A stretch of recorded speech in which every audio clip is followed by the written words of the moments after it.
கர்த்தருடைய பரிசுத்த நாமத்துக்கு ஸ்தோத்திரம் உண்டாவதாக. இன்னைக்கு நம்ம ஆதியாகமம் 37ஆம் அதிகாரம் வாசிக்கலாம்.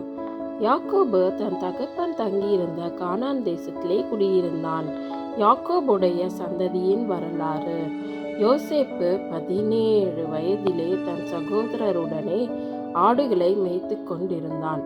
அந்த இளைஞன் பில்கால் சில்பால் என்னும் தன் தகப்பனுடைய மறுமனையாட்டிகளின் குமாரரோடு இருந்து அவர்களுடைய துன்மார்க்கத்தை தன் தகப்பனுக்கு சொல்லி வருவான். இஸ்ரவேலின் முதிர் வயதிலே யோசேப்பு தனக்கு பிறந்ததினால் இஸ்ரவேல் தன் குமாரர் எல்லாரிலும் அவனை அதிகமாய் நேசித்து அவனுக்கு பல வர்ணமான அங்கியை செய்வித்தான்.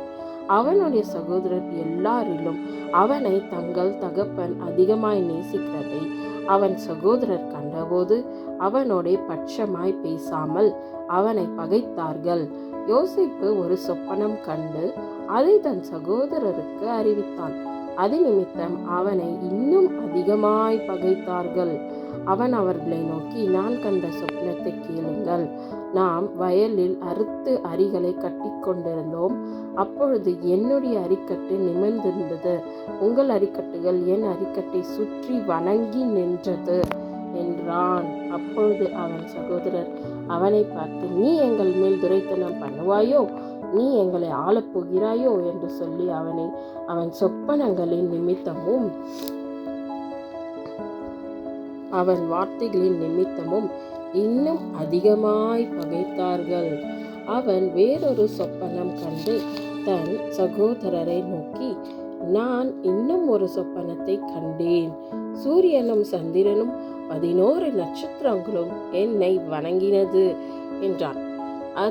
இதை அவன் தன் தகப்பனுக்கும் தன் சகோதரருக்கும் சொன்னபோது அவன் தகப்பன் அவனை பார்த்து, நீ கண்ட இந்த சொப்பனம் என்ன?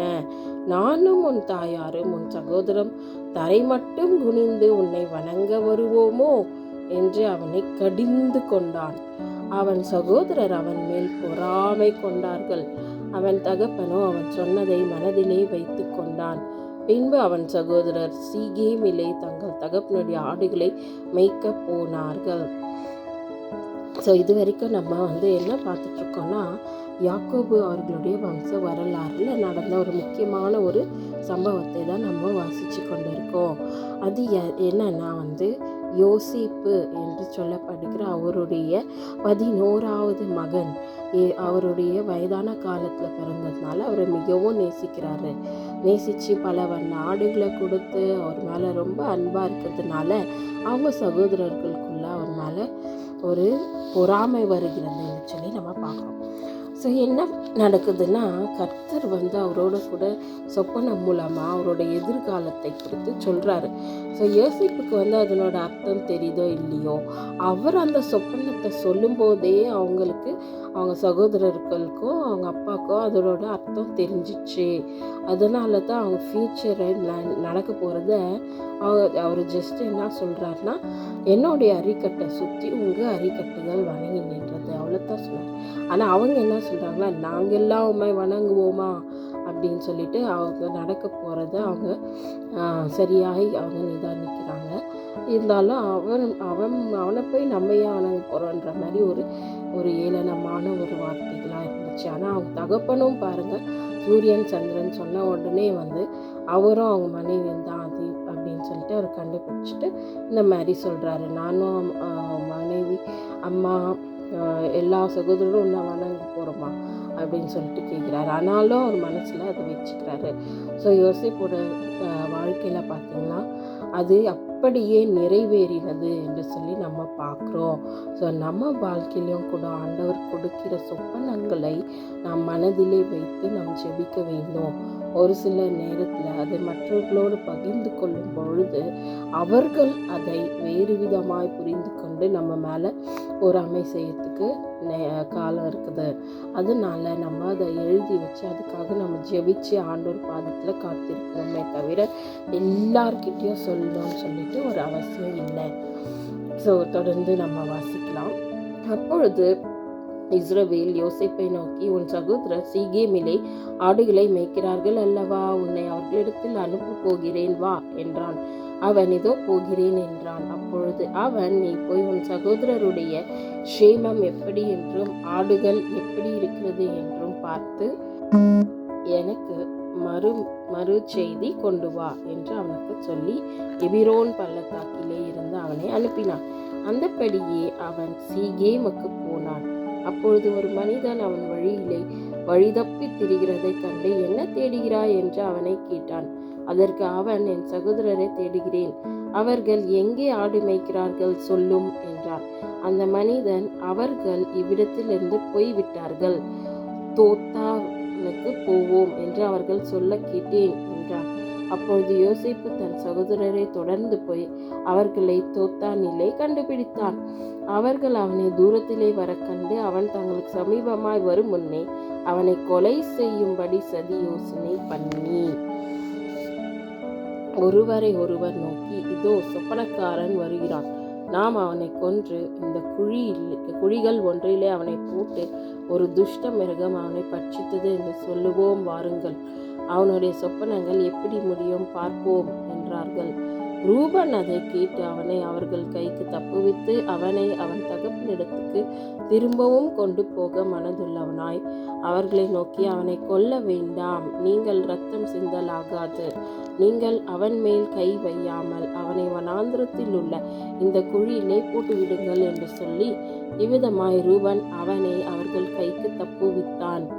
இங்க பாருங்க, அவங்க சொந்த சகோதரரை ஜஸ்ட் ஒரு பொறாமையினால அவனை கொன்று போட திட்டமிடுறாங்க. ஆனா ரூபன் என்று சொல்லப்படுகிற அவருடைய மூத்த சகோதரன் அவரை விடுவிக்கிறதுக்கான பிளான் போட்டு, அவரை நீங்க கொல்ல வேணாம், குழியில மட்டும் நம்ம போடலான்னு சொல்லிட்டு சொல்றாரு. யோசேப்பு தன் சகோதரிடத்தில் சேர்ந்தபோது யோசேப்பு உடுத்தி கொண்டிருந்த பலவர்ண அங்கியை அவர்கள் கழற்றி அவனை எடுத்து அந்த குழியிலே போட்டார்கள். அது தண்ணீர் இல்லாத வெறும் குழியா இருந்தது. பின்பு அவர்கள் போஜனம் செய்யும்படி உட்கார்ந்தார்கள். அவர்கள் தங்கள் கண்களை ஏறெடுக்கும் பொழுது இதோ கீலேயாத்திலிருந்து வருகிற இஸ்மவேலருடைய கூட்டத்தை கண்டார்கள்.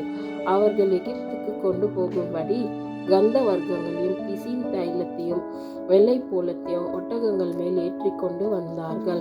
அப்பொழுது யூதா தன் சகோதரரை நோக்கி, நாம் நம்முடைய சகோதரனை கொன்று அவன் இரத்தத்தை மறைப்பதினால் லாபம் என்ன?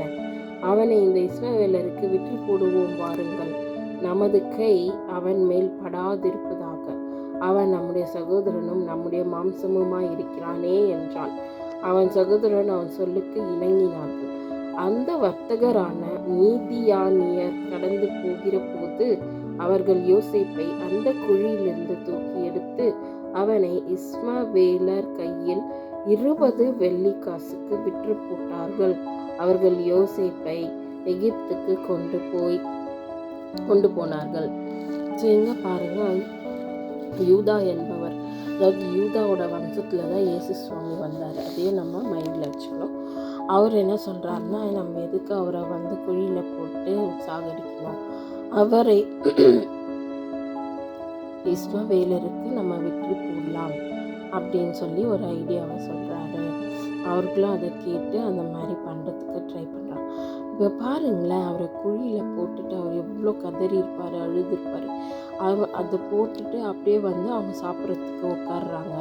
அவருக்கு கொண்டு அந்த சாப்பாடை மட்டும் சாப்பிட்றதுக்கு எப்படி அந்த மாதிரி மனது வந்திருக்கும்னு சொல்லிட்டு என்னால் யோசிச்சே பார்க்க முடியலைங்க. பின்பு ரூபன் அந்த குழியின் இடத்துக்கு திரும்பி போன போது யோசேப்பு குழியில் இல்லை என்று கண்டு தன் வஸ்திரங்களை கிழித்து கொண்டு தன் சகோதரத்தில் திரும்பி வந்து, இளைஞன் இல்லையே, ஐயோ, நான் எங்கே போவேன் என்றான்.